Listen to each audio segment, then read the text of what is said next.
Welcome back to Gone Sailing. This episode we've got a very special treat for you. We're heading west, continuing along the southern coast of Lake Superior. And we're on the Michigan shoreline. We're sailing offshore there. We left Marquette and we headed into Big Bay, Michigan.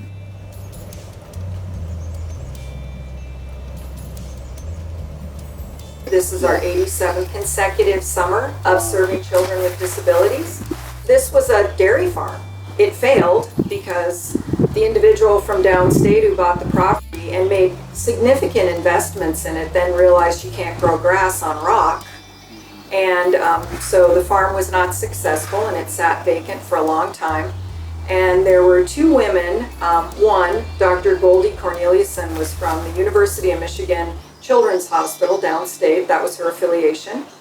And Alba Morse, who was a Red Cross nurse during the war, would come up 2 or 3 times a year to Upper Michigan because there was no health care in this very rural area, and they would take care of just very, very minimal health care needs of children. And they recognized that most of the health care issues were a result of malnutrition.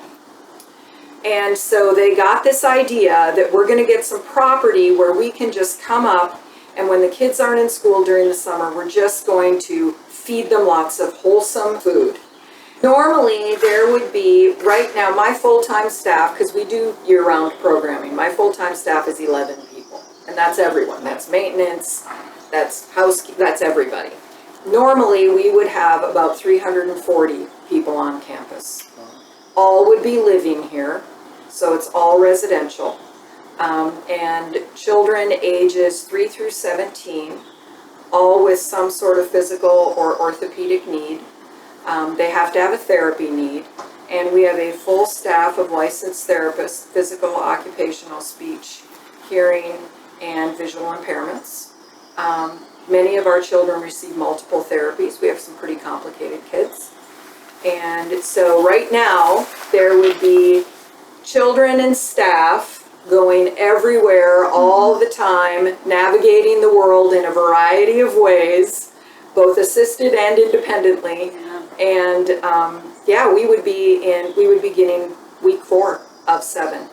And so the children come up for 7 continuous weeks. So they have 49 days of continuous therapy programming. Wow. That is happening in tandem with this very traditional camp experience.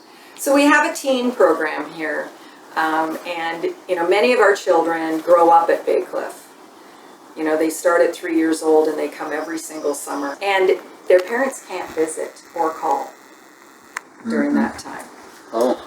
And so they write letters back and forth, and there's packages that are delivered to the children, but there is no physical or verbal contact with their families. And that's really by design. That's been done differently in the past. But the cycle of homesickness, which is a natural part of the camp experience, you don't want to always be going back and then having to kind of reestablish their comfort levels, because they're going to benefit most when they're the most comfortable.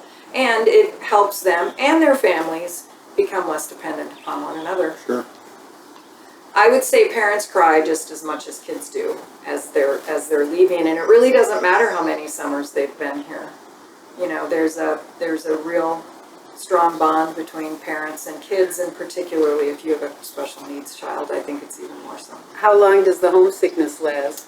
It depends. Sometimes it lasts until mom and dad are at the gate, and then they turn around and it's like, oh, all my friends are here. It's on. Summer is here. And then other times it's maybe a night or two, but it really usually isn't too much longer than that. We are very, very intentional in our relationship building, and we can really do that rather quickly. And everything we do during that first week is about establishing their goals for the summer, establishing those routines, but most importantly, making sure that they know that the people here really love and value them. And so the kids can come in here, and it could be all tabletops and computers and Wi-Fi. And they can take courses and classes, But see how the beds are real low to the ground? These are real little kids. Mm-hmm.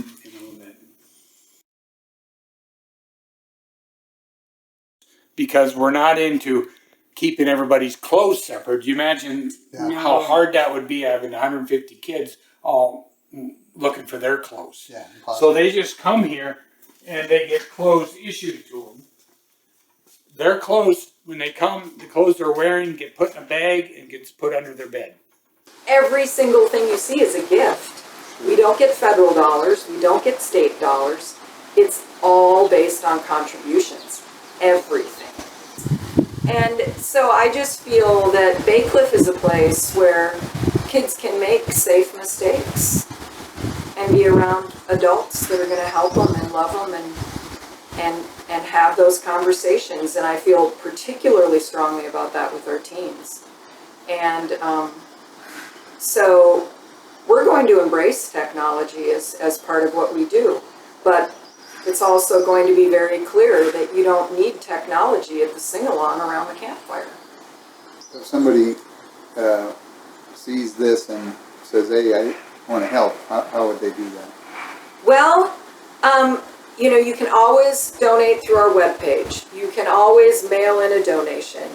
And so it doesn't have to be a donation. You can refer a camper. You can refer a family. You can refer a young person who would benefit from coming here as a staff member for the summer.